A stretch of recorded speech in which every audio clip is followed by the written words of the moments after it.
But I think they're slightly better than the people that came after them with Pupienus and Balbinus. They're proclaimed emperor by the Senate after the Gordians are dead, and then they have to deal with Maximinus, who they completely fail to do. Maximinus is basically taken out by his own troops, and Pupienus and Balbinus have very little to do with it. They don't get on with each other, and their jealousies become such that the Praetorian Guard decide just to murder them and proclaim Gordian III, who is the grandson of Gordian I, as emperor instead. This might be because I'm misremembering, but I'm inclined to maybe view Pupienus as Slightly better. okay. Well, okay, so from what I remember is that he does have a respectable career as a military officer, as a general, before he becomes emperor. And then once he is emperor, he does seem to be given the military side of things. And Balbinus stays in Rome. Yes, and so I think Pupienus he goes up to Ravenna, oversee the war against Maximinus. I mean, it gets decided at Aquileia, further to the northeast, and that's where that Tullius Monophilus and I think maybe another commander are leading the garrison, and they basically take everything into the city. You know, they do a scorched earth policy. They take all their food and cattle into the city and hold out against Maximinus, and Maximinus angrily commits to the siege, and then his soldiers turn against him. But I feel like I remember reading that maybe Pupienus did order that that there shouldn't be a battle, that the cities should be doing this policy. Avoid battle, keep to the cities, and eventually Maximinus will not be able to conduct the war. I think that might be to Pupienus' credit, but I'm not confident of that. He might be better than Balbinus in that sense. Maybe incompetent. Yeah, maybe. No, I might have to take that back. I may have given him too much credit. Back in the bad pile he goes. Yeah, it doesn't look like either of them contributed a great deal to the defeat of Maximinus, really. I think it says something to their discredit that their biggest accomplishment is getting murdered for their infighting, despite the fact that Maximinus is still on the scene. That is literally the most notable thing that happened with them. Yeah.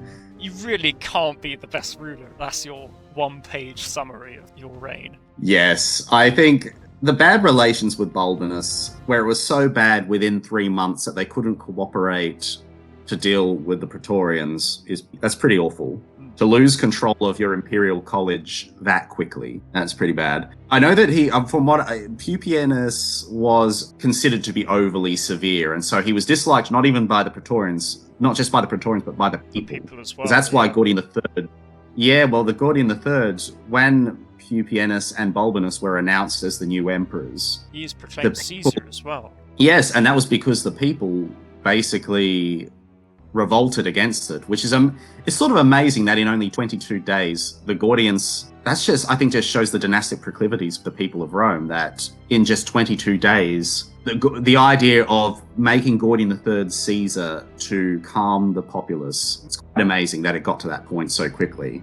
I think also maybe it's because of the silence of the sources, but we shouldn't dismiss the former career of Gordian I.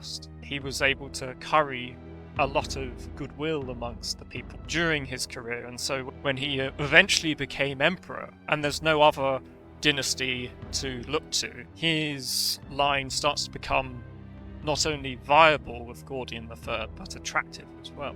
That's a fair point, and I think it also reflects badly on Pupienus, because we know that he was a prestigious senator as well, and yet whereas Gordian could muster such loyalty to his family, despite being emperor himself for only 22 days, Balbinus was immediately rejected by the people, despite being a prestigious senator. He clearly did not appeal to the people at all. He was considered much too severe, and the Praetorians hated him and Balbinus. Partly, I think that isn't their fault, because it was actually another senator, Gallicanus. He and another senator, Maecenas, these two stabbed a bunch of Praetorians when they were trying to see what was going on regarding the accession of Balbinus and Pupienus. And so they entered the Senate House to see what was going on.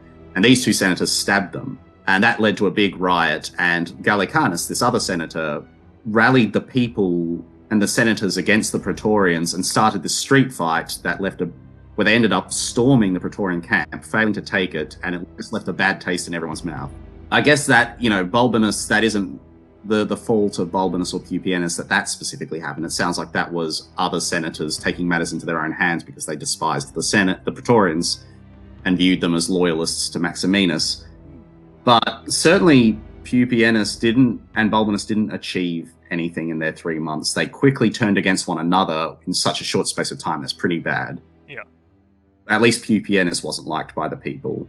And Balbinus in particular, he did not do well in that final, the last hours, where Pupienus realized the danger they were in and was trying to get Balbinus to recall the German bodyguard so that they could protect them.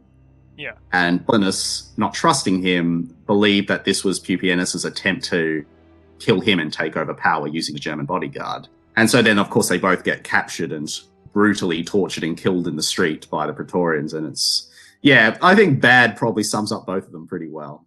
I wouldn't say awful because they're not tyrants or anything like that, but... Yeah, they're not malevolent. Just very, very incompetent. Bad is a very good way to describe them.